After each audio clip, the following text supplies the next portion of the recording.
Buongiorno a tutti e bentornati a Valgrande. Oggi sono qua e non sono nel museo delle streghe, no, in realtà sono nel magazzino che si trova all'interno della nostra azienda agricola. Sì, perché voglio ricordare che dietro ad ogni attività agrituristica c'è un'attività agricola.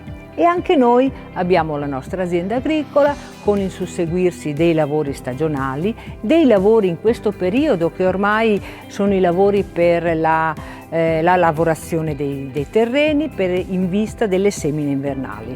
Però voglio ricordare inoltre che è importante questo tipo di attività perché è quell'attività che ci permette di avere i prodotti che noi utilizziamo per la realizzazione dei nostri menù.